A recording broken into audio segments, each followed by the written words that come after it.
तो यहाँ पर एक विडंबना सामने आ रही है कि बहुत से शिक्षक ऐसे हैं जो टेट क्वालिफाइड नहीं है। अब उनके प्रमोशन को लेकर यहाँ पर असमंजस की स्थिति सामने आई है दोस्तों।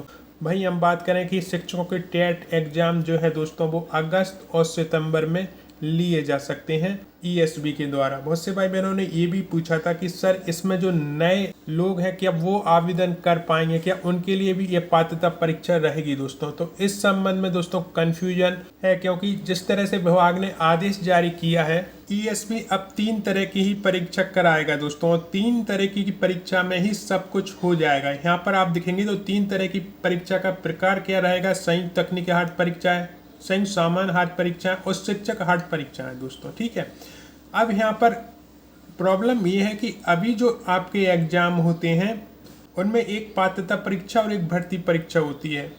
पात्रता परीक्षा 150 नंबर की होती है दोस्तों, जिसमें आपको सिर्फ पास होना होता है। लेकिन भर्ती परीक्षा जो कि 100 नंबर की होती है उसमें आपको अच्छा स्कोर लाना होता है, क्योंकि स्कोर के आधार पर ही आपकी नियुक्ति होती है दोस्तों। यहाँ पर ईएसबी का कैलेंडर हटाना और अभी तक जारी न करना, इसका मुख्य कारण यही है दोस्तों, क्योंकि विभाग ने अभी तक नियम नहीं जारी किए हैं कि तीनों परीक्षाएं वो कैसे होंगी या पुराना ही पैटर्न लागू रहेगा। जैसे आप स्वयं देखेंगे दोस्तों, ईएसबी ने यहाँ पर कैलेंडर हटा लिया है दोस्तों। ठीक है, और लिख दिया है कि कैलेंडर विल बी अपडेटेड सून, यानी अपडेट होकर आएगा दोस्तों। अब यहाँ पर आपके सवाल आते हैं कि सर आखिर ये कैलेंडर जारी कब होगा। तो इस संबंध में यदि हम इसी आदेश का अवलोकन करें, इस नियम को लागू करने के लिए दोस्तों 1 अक्टूबर 2026 की तिथि रखी गई है। ठीक है, अब यहाँ पर विडंबना क्या है दोस्तों वो आपको जाननी होगी।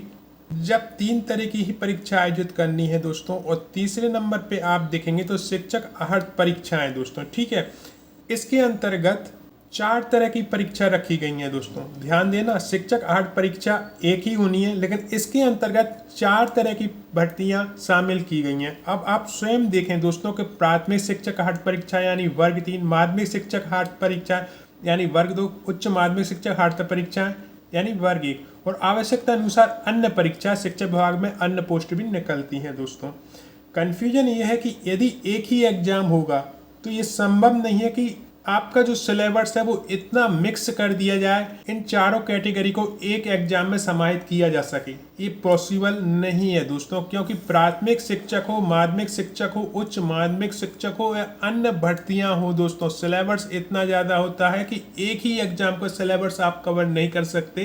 तो अलग अलग एग्जाम के सिलेबस को एक साथ लाना एक तरह से बहुत मुश्किल है दोस्तों। तो एक कन्फ्यूजन तो ये है कि ये एग्ज़ाम एक ही होगा या फिर ये अलग अलग होंगे।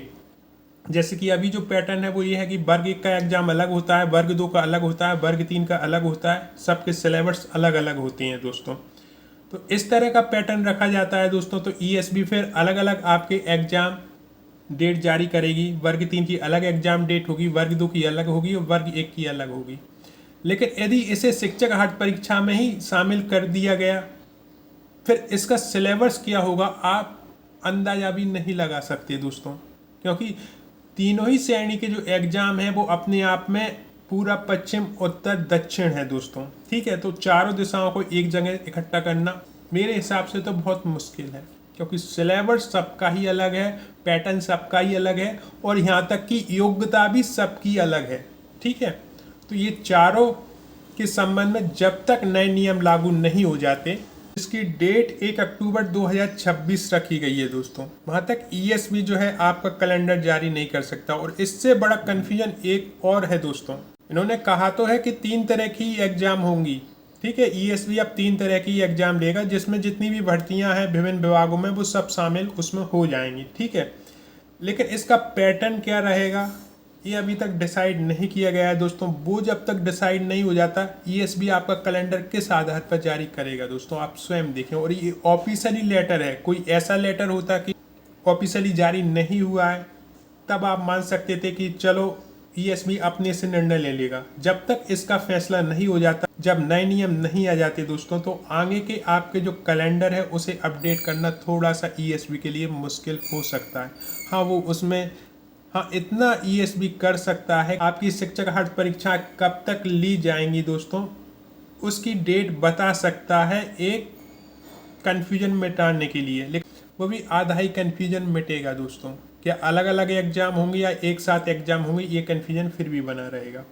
अब इसके साथ साथ दोस्तों एक और सबसे बड़ी विसंगतियां निकल के सामने आ रही हैं दोस्तों, कि हम विभिन्न राज्यों में देखें तो 2 एग्जाम होते हैं आपकी शिक्षक भर्ती को लेकर। एक पात्रता परीक्षा होती है, एक आपकी भर्ती परीक्षा होती है, यानी एक टेट एक सुपर टेट, ये विभिन्न राज्यों में होते हैं।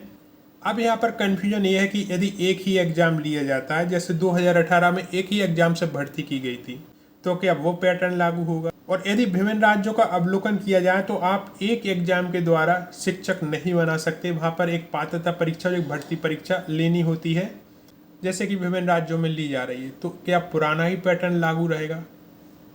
और यहाँ पर स्पष्ट रूप से कहा गया कि सिर्फ 3 ही एग्जाम होने हैं, और जो तीसरा एग्जाम है उसमें 4 कैटेगरी जोड़ दी गई। तो इन सब कन्फ्यूजन का जब तक सॉल्यूशन नहीं दे देता विभाग, तब तक ईएसपी अपने कैलेंडर को किस आधार पर जारी कर सकेगा, आप स्वयं देखें दोस्तों। अब यहाँ पर आप कहेंगे कि सर इसमें तो हमारा समय का नुकसान हो रहा है। हमारे मन में ये दुविधा रहेगी कि हम आखिर पढ़ाई करें तो कैसे करें, और मैं हमेशा कहता हूँ कि दुविधा की आवश्यकता नहीं है। यही वो समय है जब आप 100% फोकस के साथ पढ़ाई कर सकते हैं अपने मेन सब्जेक्ट को लेकर। इसमें और भी चीज़ें शामिल हैं, उन सबको छोड़ दें अभी आप।